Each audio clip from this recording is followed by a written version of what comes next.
Okay, we are going to go ahead and get started.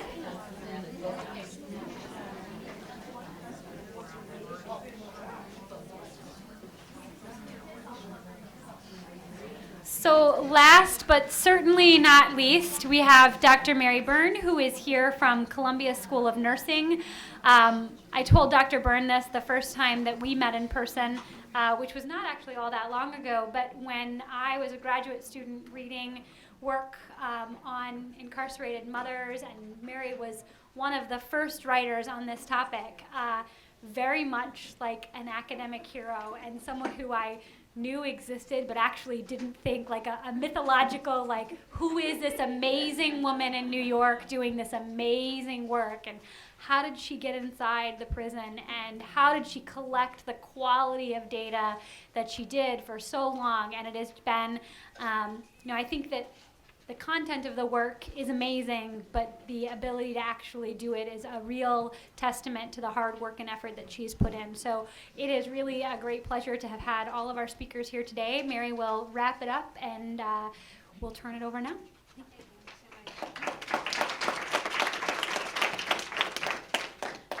So good afternoon. I'm very happy to be here. I'll start out by thanking Rebecca and Wendy and all of the conference conveners for dreaming this dream and for making it come to reality and bringing us all together. And it's also been a wonderful opportunity for me to re-meet Jeanette and Danielle, colleagues for a long time, but in different parts of the country. And so this is a very nice opportunity to touch base and see each other face to face.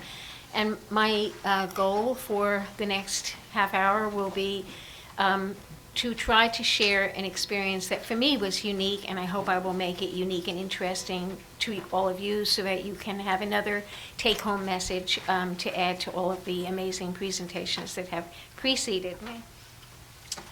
So I got into this work in a circumstantial way, as happens in much of life, I think. I was asked to be a clinical liaison. I'm a pediatric nurse practitioner, a child developmentalist, and a professor at Columbia University School of Nursing and the Medical College. And so I had no plans for going to prison. And that's changed. Now I can't get out. You know how it goes. So I was asked, though, to go up to the Bedford Hills Correctional Facility, which is the maximum security prison for women in New York State, not to do research, but to just be an academic liaison to help to arrange some clinical placements for our graduate nurse practitioner students who were either studying women's health or midwifery.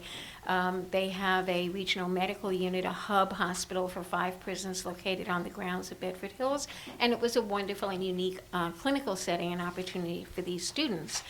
And after I was there 3 years, I was able to kind of knock on enough doors, open enough gates, if you will, that I was allowed to do some research in that setting. I first went, very much as so many people have said before, as an outside observer, wide-eyed, interested, knowing nothing about criminal justice, resonating with the women and the children there, because that was my work and my understanding, but a totally new setting for me. I realized I had a great deal to learn. And then for the next couple of years, I became very much a petitioner, and I learned all about Directive 043. And I complied with that, and that was the application for doing studies within a prison system in New York State. So that had to go through the powers that be at our state capital, Albany. And finally, the word came down that, yes, I could study maternal and child outcomes of those women and babies who were placed in a unique program, the prison nursery, at New York State. But there would not be any resources to support that, I had to understand. So if I could go ahead on that basis, I would be more than welcome to take a shot. And I've been just fortunate to be funded initially by some small funders and by some internal Columbia University funding, and even by the New York State Department of Health. You never know who you're going to meet out in the yard up at the prison, and I was lucky to meet the Commissioner of Health. And after almost a year, I was able to receive some money from the state. And thereafter, I've had funding for 10 years from National Institutes of Health. So that was really the game changer in terms of being able to get quality data over time. As I said, when I went inside, it was very much as a babe in the woods, a newcomer, an outsider, somebody who didn't know anything about this. And so I was receiving my impressions of prison life and criminal justice through sights and sounds. And the sights that you'll see, you can smile, especially those of you in corrections, they'll be so familiar to you. But I'm sharing my perspective as this outsider coming in and trying to make sense out of all of it. And many of the images I will show you are not from Bedford per se, but they're Bedford-like enough. I have to be very careful about privacy issues and permission issues and so forth when I share any kind of visuals as I go around the country. And any human images that you see, the few that are here, I've only used with permission, particularly when you see pictures of prisoners or their infants. I've only used those with permission, and they're not necessarily folks that were in my study. So this is what I learned to see and try to understand in this maximum security prison.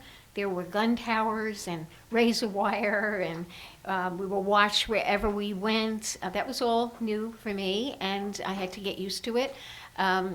Once I sat in my car a few minutes longer than usual, and the CO up in the gun tower told me that I was on camera and I should be aware of that, and they would be watching me.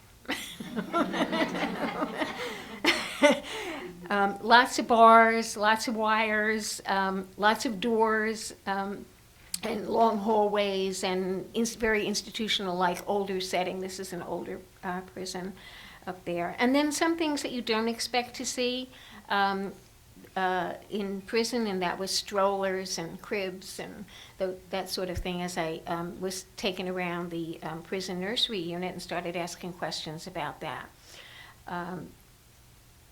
Something unusual about the cells, allowed to be decorated from time to time depending on who the warden was at the time. But very often they could have colorful things and cutouts and arts and crafts related to the children. Quilts, because Bedford is located in a rather upscale community, suburban community, and they benefit and actually reach out to a lot of volunteers in the area, and so they have things like quilting groups, believe it or not, and crafts groups and so forth, volunteers who come in and help the women to learn some of these skills. And so lots of colorful baby quilts and those sorts of things to soften the environment. These are pictures from the Infant Care Center.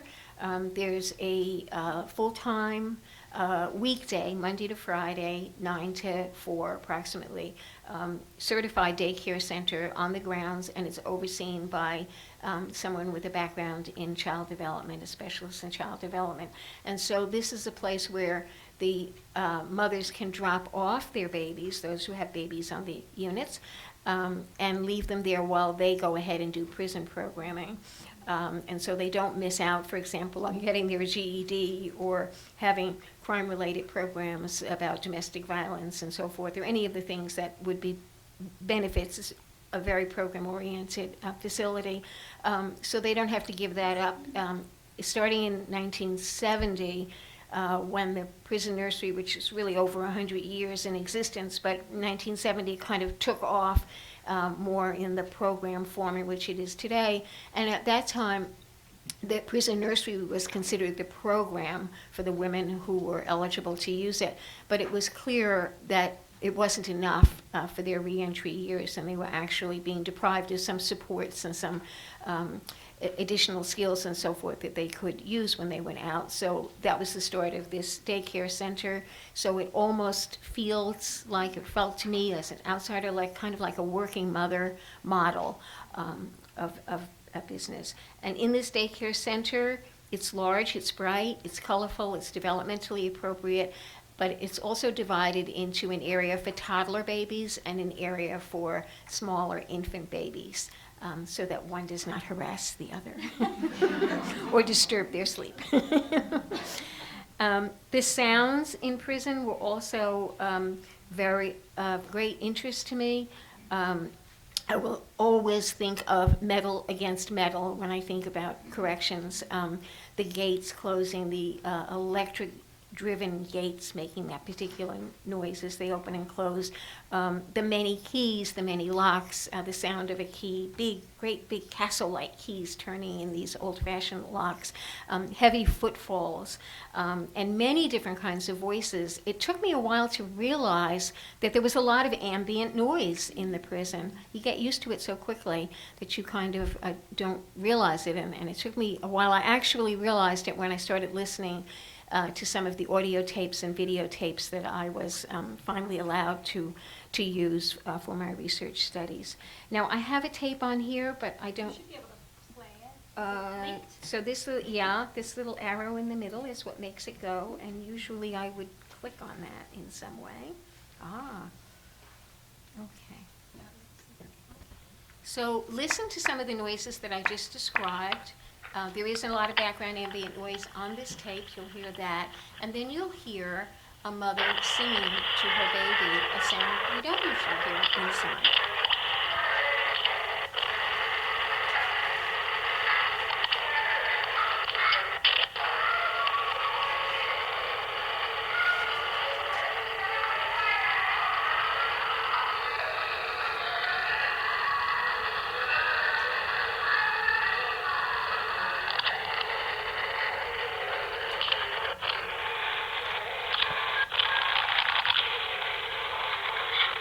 I don't think the quality of the audio was quite right there, so you didn't hear what I heard when I was inside. But this woman is singing to her baby, and maybe this morning. Here it comes. Okay.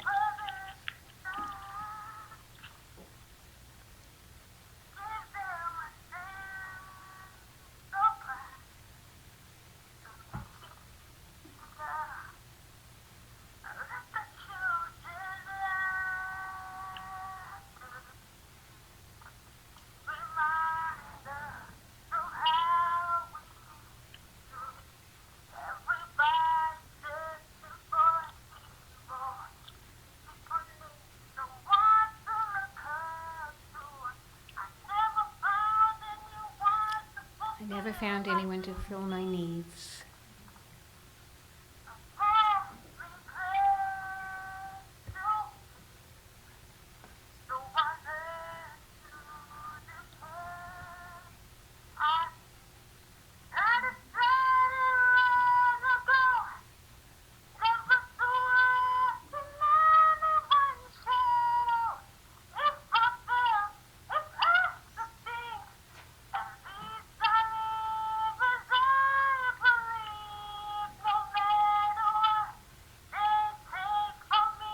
They can't take my dignity.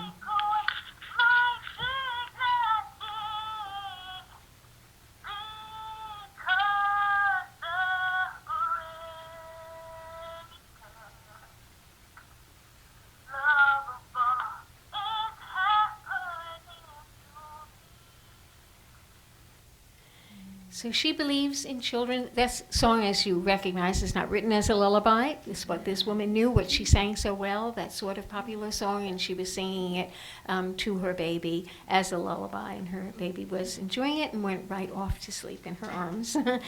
And I will never again hear that song without making all new connections with it, thanks to that woman. So she says she believes in children. I believe in children too. My work has always been with children being raised in stressful environments. I didn't think that incarceration would be one of those environments that I would study, but that's what I ended up doing, among other things. And so it brought me into the prison system in New York State, and within that then to learn a great deal about all kinds of distance parenting programs, but especially this very unique prison nursery program. So when I say that, what do I mean by a prison nursery, and what do they mean by it in New York State? These are housing facilities actually inside the prison where pregnant prisoners can reside, and then they also are allowed after birth to have their babies co-reside there with them, theoretically for 12 months, but it could possibly be longer and sometimes extended longer under certain circumstances if the mother is going out within a short time after that. Prison nurseries exist all over the world in different ways, shapes, and forms. Some just exist because there's no social welfare programs in the countries in which they exist, and so rather than have the baby grow up on the street or not have any food or not have anybody to care for it, the baby goes inside, but with no particular supports or concessions or resources. There is a great absence of information about any prison nurseries, including those in the United States.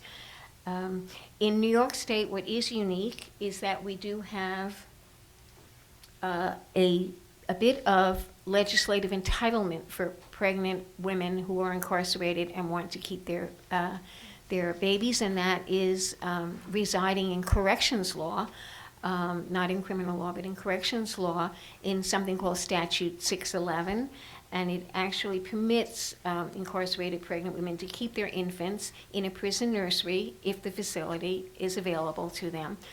So it's a kind of entitlement, but very short term on the entitlement end of things, because very quickly the statute goes on to say that this is only if the woman is deemed to be fit, and that as soon as she is admitted or eligible for the unit, when she is deemed to be eligible, thereafter the decision about her staying there and her baby staying there is entirely up to corrections and to medical. In prison systems without prison nurseries, however, babies are typically separated, as you all know, and as we heard earlier, from their mothers in 24 to 48 hours.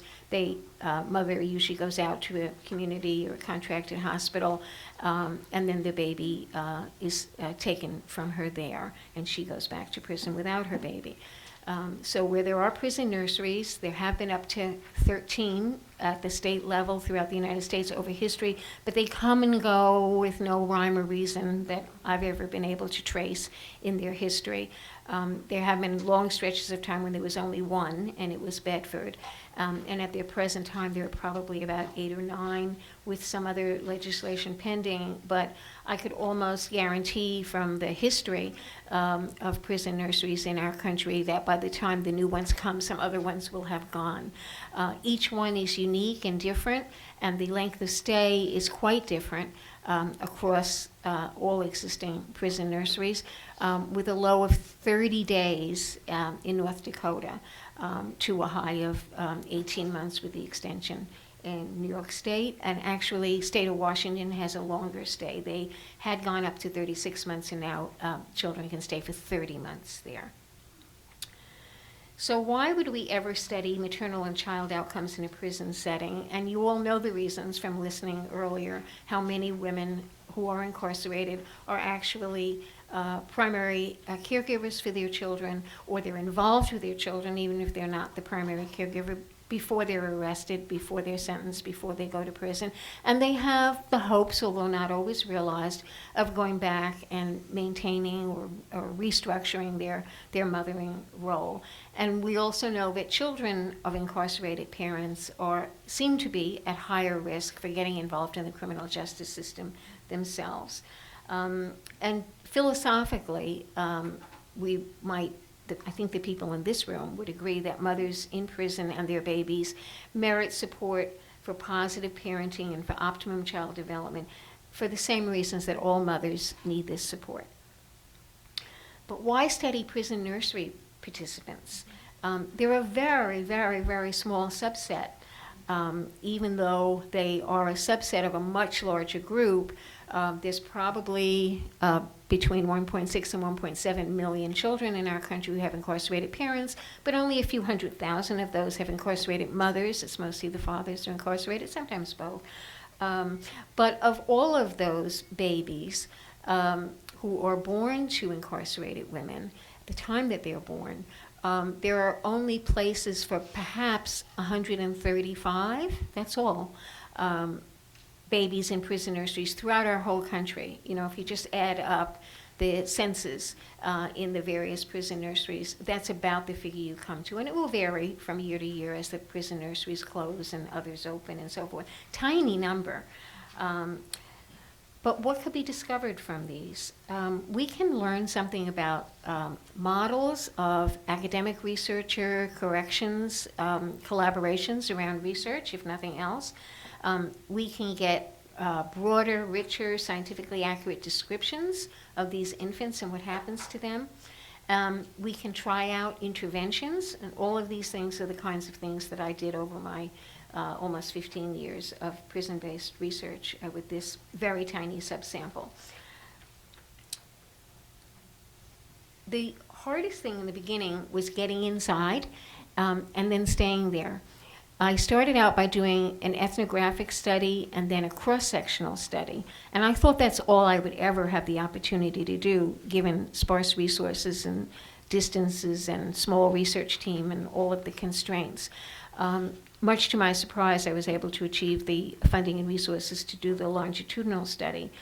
But I didn't know that when I started out.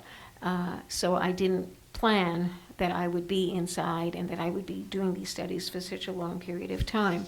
But once I did start the longitudinal study, one of the wardens who was there for the longest period of time, I overlapped with several wardens, but one who was there for the longest period of time, overlapping with me and with my studies, really used to encourage me and you know, kind of smile and laugh at me, because she knew that every time I went inside, I thought I wouldn't be allowed back inside. You know, it was my greatest fear as a researcher. I'm committed now, and I'm committed to the NIH to collect longitudinal data. Suppose I'm not allowed back inside.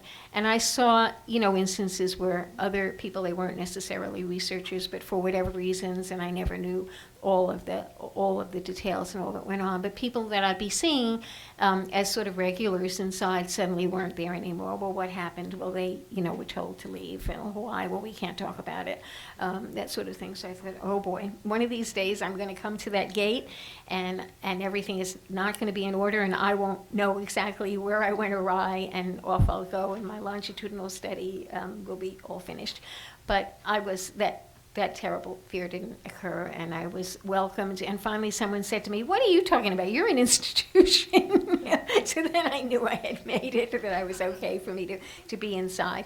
But it does take a lot. It takes this research agreement with Albany, but that's not nearly enough, as you all know. It's very important then to establish working relationships with the corrections folks on the ground at the particular facility.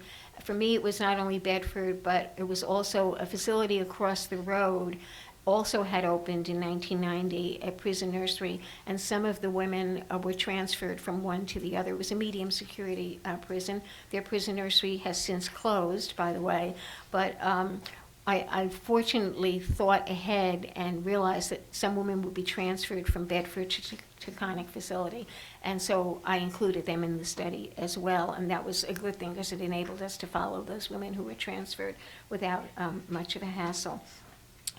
And then I needed to establish working relationships with the staff. They have a large contracted civilian staff at Bedford as well, who's very involved with the women and the children, the prison nursery, and the distance parenting program. And I also had to learn who not to get too involved with. As I mentioned, they have a wonderful, very productive group of volunteers.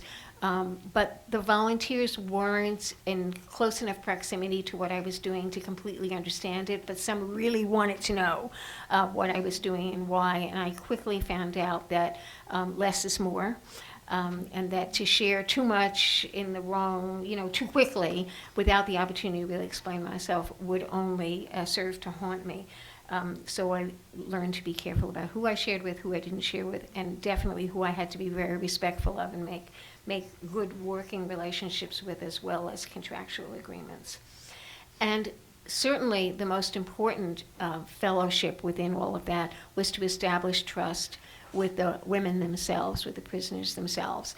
Because as Margaret Mead said many, many years ago, when she was commenting on how unnecessary written informed consent was, is that for the kinds of studies that involve sort of an ethnographic approach or an anthropological approach or an approach where you're asking people to share their experiences with you, that they're either going to tell you or not. And it has nothing, they're telling you is their consent. They're not telling you or telling you very superficially in a way you can't use it. They could have a very carefully IRB approved, signed, formal consent statement, but you're still not getting through because you don't have that rapport with that person. So I often think about that in terms of informed consent, that there's another level to that which is just as important. And of course I was challenged to receive funding. It was clearly not going to come through DOCS, but I was lucky to achieve it elsewhere. As I mentioned, since 2000, from 2000 to 2002, I did the ethnographic and then the cross-sectional study, thinking that that would be how lucky I was, how privileged I was to have gotten that data, and that would be the end. And then I was able to conceptualize and get funded for a longitudinal study, so that we basically enrolled what would really, for all practical purposes, be called a cohort. The 60 people were in the first cross-sectional study, so these are women that I saw just a few times, and the multiple visits were only because I had to keep going back to get the breadth of data that I wanted from them. They filled out questionnaires, they did an interview, and they allowed their babies to be developmentally tested. So sometimes that took anywhere between 2 or 3 visits, not just one visit, because of prison scheduling and so forth. And then the 100 dyads were, when I was fortunate enough to be able to do the longitudinal study, I thought the only way I'm really going to know what's happening here, what the long-term outcomes are, is if I could follow a group of women from inside to outside and their babies as the babies went outside. So the first phase of that was to enroll 100 dyads, and that ended up being 97 women, 100 babies, because there were 3 sets of twins involved. And the goal was to follow those women and babies throughout their prison stay, and then for 1 re-entry year, the baby's re-entry year, 2/3 of the time it coincided with the mother re-entering. 1/3 of the time the baby went out first without the mother for various reasons. These are our children. Because I was able to continue and get a continuation grant and continue over 10-year period, the oldest children are now 10 years old. But we followed them. It was a rolling enrollment, as beds became open and new women came in, I enrolled them in the study or asked them if they would like to be enrolled in the study. It took 3 years almost, about 2.5 years, to get the full cohort that I wanted, the 100, for statistical power purposes. That was the number that I needed, and it took that period of time to get them. So it was a rolling enrollment. The women weren't all going out together. They didn't all come in together. They weren't all going out together, and their 1-year re-entry year didn't coincide within the same year. We used multiple methods. This is a rather busy representation of that, but suffice it to know that we used participant observation, which means being there, hanging out, looking, observing in a very thoughtful way. Various kinds of interviews, starting with just very informal interviews in the cross-sectional study, and then a structured interview where I quickly discovered that family and closeness to the infant and missing the children at home were really hot-button issues. So, usually when you survey, before you get to your research variables in your survey, you ask demographic information. It turned out that the demographics were painful, because the demographics were around, what's your family structure and what was your life before and that sort of thing. So I had to reframe that early demographic study, so the demographics actually came later than they ordinarily would have. By the time I got to the longitudinal study, I was aware that separation from infants and from other children, the children outside, and the notion of attachment to this infant were really very much on the women's minds, very strong themes. So I decided to pursue them with John Bowlby's classic attachment theory. And I used the very classic, important, well-established attachment tools, the adult attachment interview, and later for the babies, the so-called strange situation procedure of Mary Ainsworth. Many of you will recognize those names in that tradition. And I did it very specifically because I wanted, when we said attachment, which is used in so many different ways in lay terminology and even in professional terminology, I wanted to be sure that what I was talking about was classic attachment theory. We used all kinds of questionnaires, and in addition, I was allowed to get past the contraband issues and bring in audio taping and a video camera over time. So what did we find? From the ethnographic approach, which was really observing what it is to become a mother in a prison setting from the perspective of the mothers who are having this experience, there emerged a kind of grounded theory of self-construction, and not only constructing that parenting self, but integrating it with the other parts of oneself. As many of the women were able to separate out, had up until that time separated out their mothering self and their criminal self, so to speak, and other aspects of their self. And there was an integration that went on in the prison nursery that was beginning to bring those things together.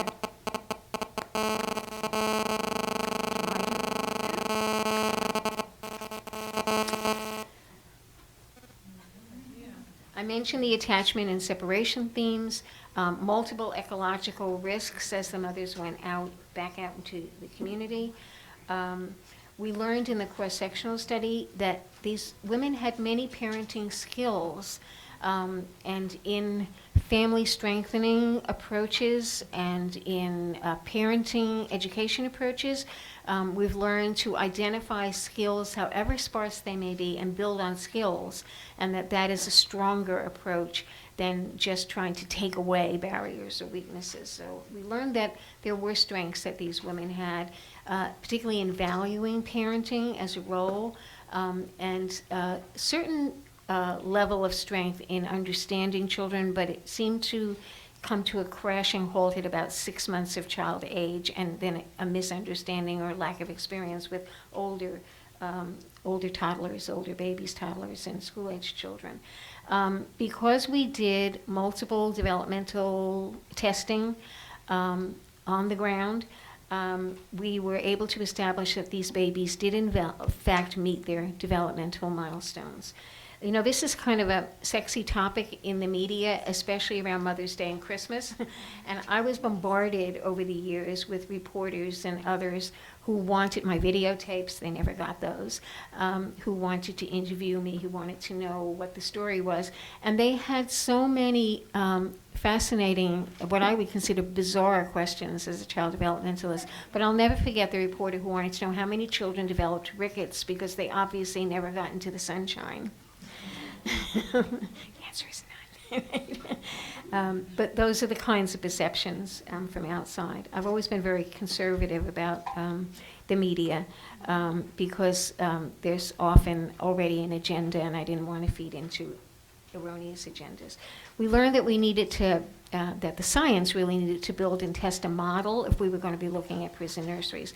This is a rather busy-looking model, but I don't expect you to take it all in. What it is really saying is that in the world of attachment, we talk about secure attachment of an infant because the mother is independent and autonomous and has a secure internal representation of her own attachment. And when that pairing occurs, then there will be strengths for the infants and resilience over time. And then under the dotted line, all that is really saying to you is something very different is happening with the very high risk women. I don't mean high security risk, but high psychosocial risk for the women who end up finding their way to prison and then finding themselves on a prison nursery. And so these women had multiple risks, and they should have ended up not being able to raise secure infants, but I'll show you what happened. I've gone over most of this. We used a 2-arm positive control study, it's called, which means we obviously couldn't randomize women to go on the nursery or not to go on the nursery. That would be illegal in the state of New York because of statute 611, but clearly highly unethical as well. So it was entirely up to docs to determine eligibility, and it's pretty broad in New York State, at least to get on the nursery. Staying on might be a little bit of a different, more fragile issue. But in the state of New York, they basically take all comers as long as there's no history of child maltreatment. The women have to show that they've had a good disciplinary record while they have been prisoners up to the time they applied, because many come in and spend part of their pregnancies in prison. But that's an area that if they fail to do that on the initial application, they can often appeal that particular area. And they have to be nonviolent, and as I say, have a good disciplinary record, but that's an area where they can also appeal if they're turned down, and do a kind of self-study and make promises and explain themselves why they did have disciplinary infractions and what they plan to do if only they could get on the nursery. And so many women do get on appeal. We did see some differential effects in our study. We had, as I say, 2 arms. So what were the 2 arms? Our intervention, one could think of the prison nursery itself as an intervention. And so we were putting another intervention, so to speak, embedding it on top of that. And our intervention was to send a nurse practitioner in to visit the women once a week. I was the data collector, nurse practitioner, and then I had a partner, a graduate student, who did the intervention visits, tailored visits to the women. And so we cluster randomized because the women were all living with each other and seeing one another, so we couldn't have some getting one intervention, other getting another. The intervention would clearly bleed over as they shared information. So the first approximately half of the women that we enrolled got a sort of a traditional parenting, education-oriented, health-oriented kind of intervention, kind of content in their visits. And then the second group, the second half, we looked at relationship and synchrony even more than health. We couldn't not offer the health information that was asked for, but we really emphasized synchrony and health. For example, we shared the videotapes that we were taking from other parent interaction, had the women look at them and tell us what they saw, and kind of tailored messages from that. So we did see some differential. All the women did well across all the different kinds of questionnaires that we asked, and there wasn't much variability. But between the groups, the health group were the only group that when the babies went out in their toddler year, all the babies did well developmentally inside, but when they went out during their toddler year, we had 9 that we referred for early intervention services based on behavioral and language worrisome scores. Of those, only 5 actually qualified for early intervention, so we were being very conservative. But they were all from the traditional health, parent education kind of group, none from the synchrony group. We also, when we measured the infant's attachment through strange situation protocol by a year of the infant's life, so later on, and matched it up to the mother's own internal representation of her attachment, we discovered that that more mothers who were in the synchrony group were able, if they themselves saw themselves as insecure, had internalized insecure attachment to their own parenting figures, that more of those insecure mothers raised secure babies than those in the alternate group. So there was a little bit of differential by this grouping. Mention the attachment. The child development, prison co-residing infants did achieve their developmental milestones, so we could finally put that argument to rest. Lots of the other thing that media loves to say is babies behind bars.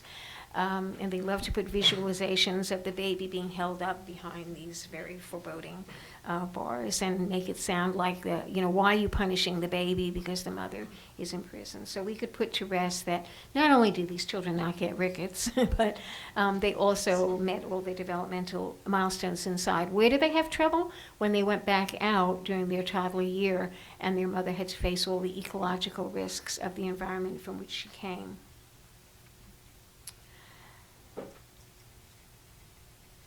We think that we put to rest, well, it'll never really be put to rest because there'll always be advocates on one side or another that don't particularly depend on evidence but depend on passion and argument. But we at least provided the scientific evidence for saying that even these insecure mothers could succeed in developing secure attachment with their infants in a supportive environment.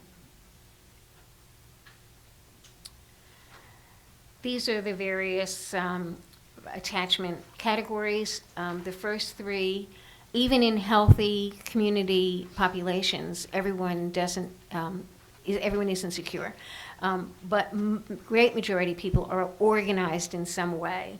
And if you're organized, either organized secure or organized insecure as a dismissive or a preoccupied kind of style, that usually augurs pretty well for your future and your infant's future. It's the disorganized group, the group that has no structure to deal with relationships, that tend to predict pathology in the future. And we had an inordinate percentage of, if you look at the bottom right-hand corner there, of disorganized women. So women who really would not seem to have a shot at raising secure infants. But this is what happened.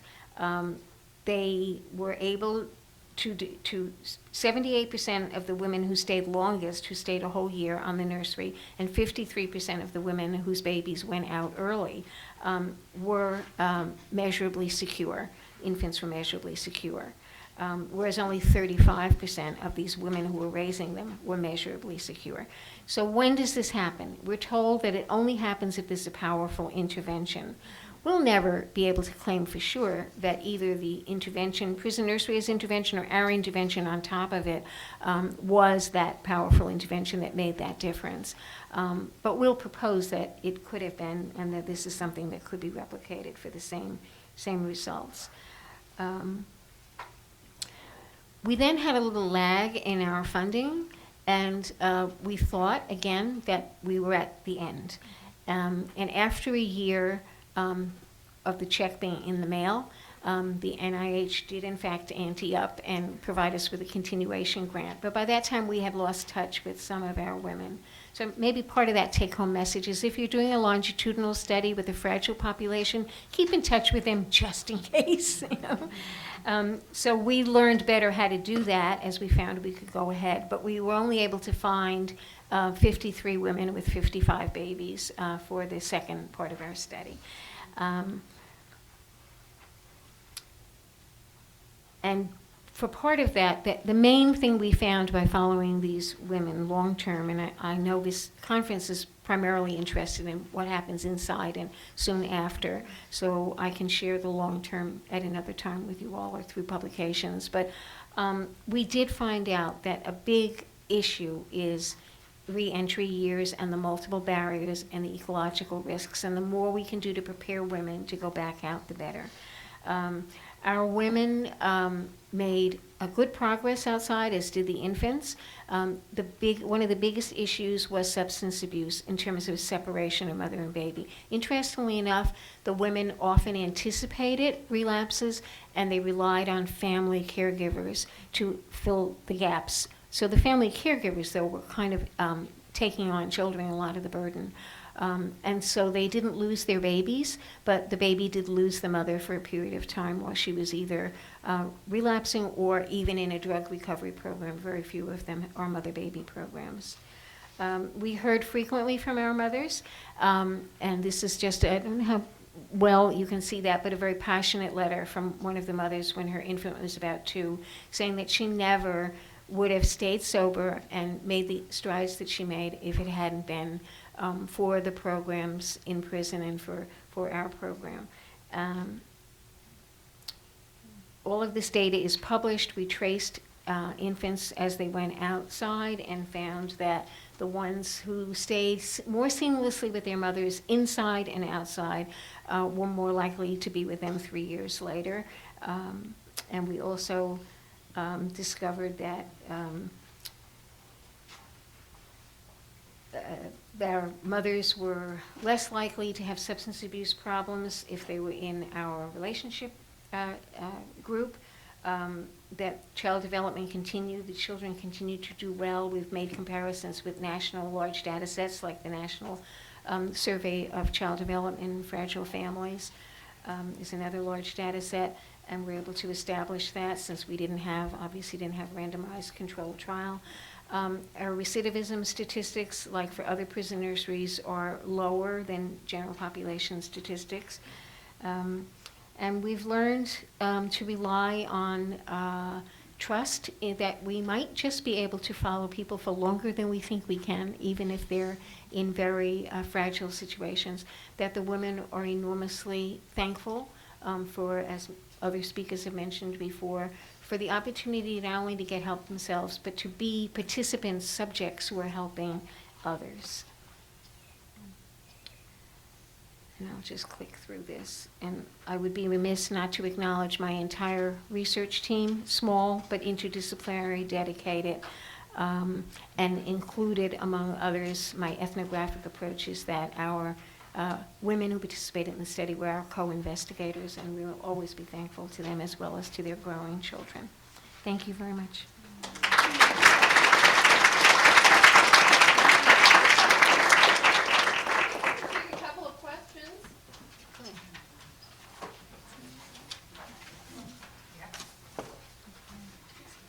So, Mary, Yeah. you and I have had a lot of conversations around this, but I think it's a helpful question for the whole audience to think about.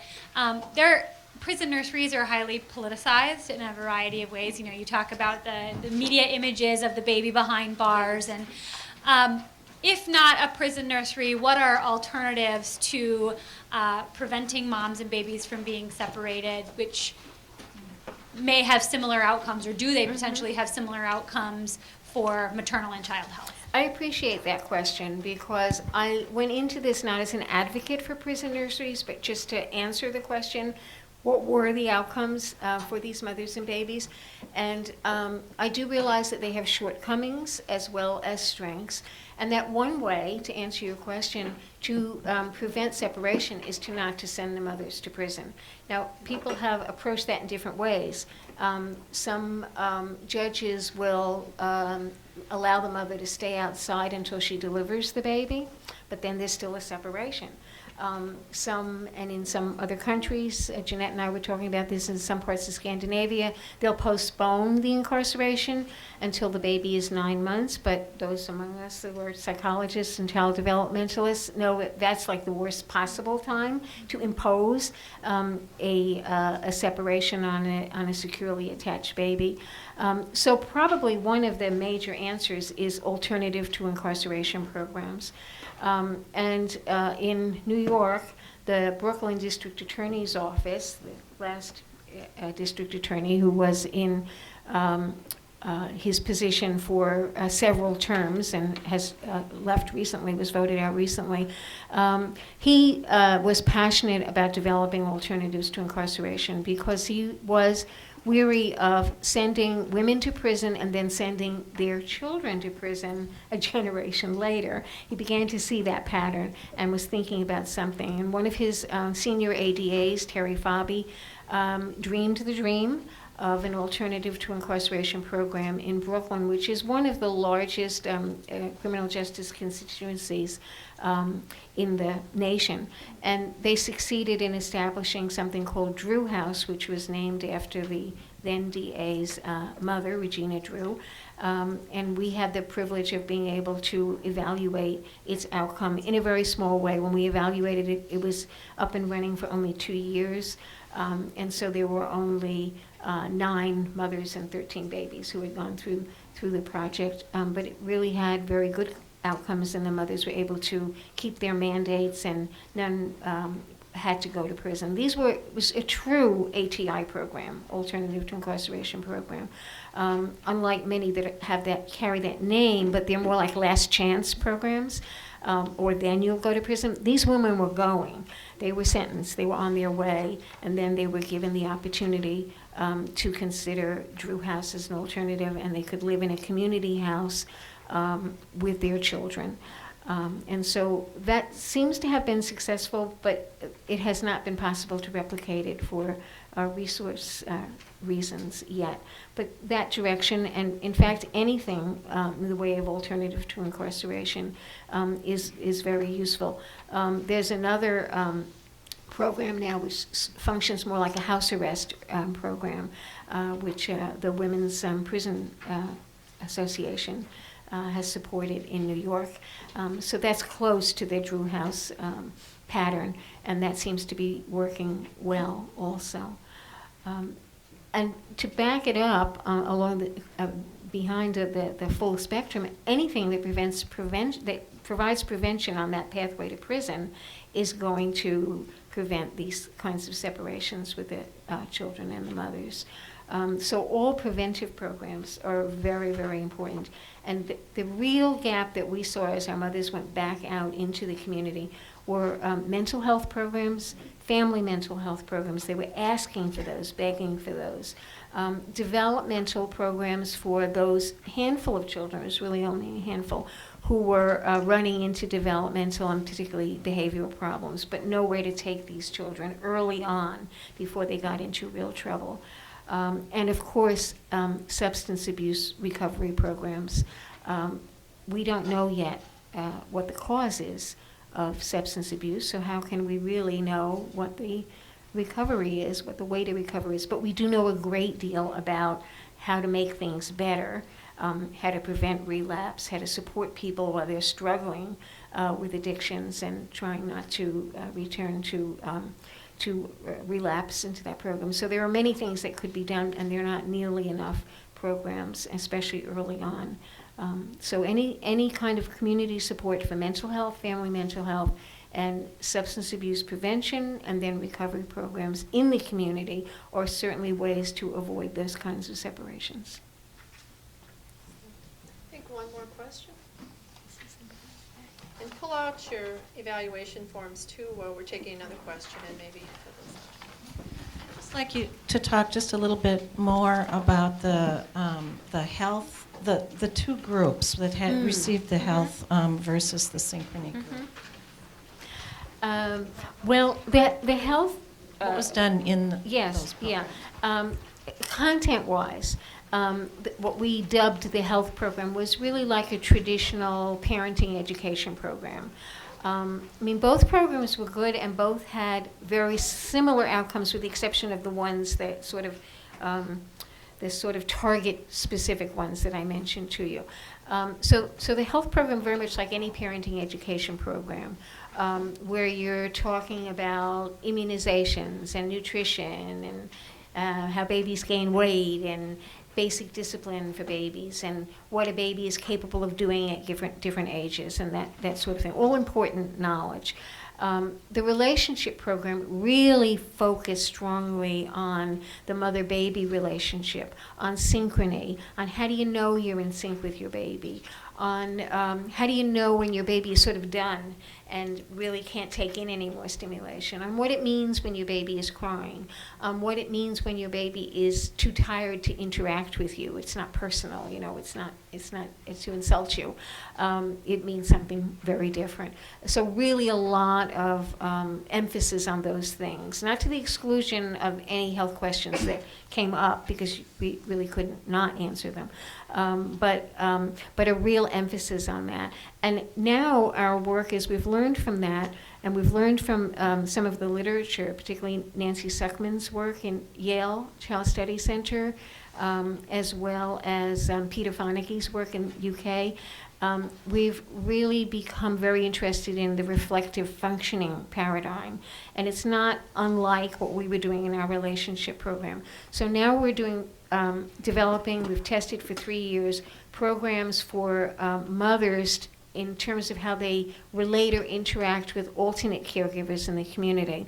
And we based it all on reflective functioning, the idea of you having your own perspective, but also being able to speak from and act from the perspective of others, and in that case, the perspective of the child and the perspective of the alternate caregiver, and using that reflective functioning approach. Nancy Suckman has used it with, not with prison populations, but similar populations. She thinks her populations are very similar to ours, with women with substance abuse issues.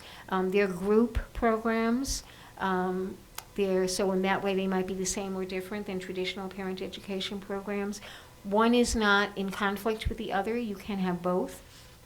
And we have tested the shared parenting program in prisons in New York and in Vermont that do have both a traditional parent education program. But so this is meeting an additional need, kind of one prison called an advanced parent education program. So an additional need, a different approach, the reflective functioning paradigm to help the mother become sort of the linchpin in that often tension-filled three-way relationship. And why didn't we just bring the three parties together? Well, logistically, it's hard to do around visiting issues in prisons. Often the caregiver doesn't want the child in prison, and often there's so much tension already. We know of some studies that were done that try to bring together incarcerated mother, alternate caregiver in the community, and child, and they ended up collapsing the relationship completely. So we're hypothesizing that our idea of working with the mother around changing her relationship paradigm and learning reflective functioning skills might be helpful in terms of changing the dynamic of that three-way relationship. We'll keep you posted. Thank you very much, Thank Dr. you. Byrne. And I really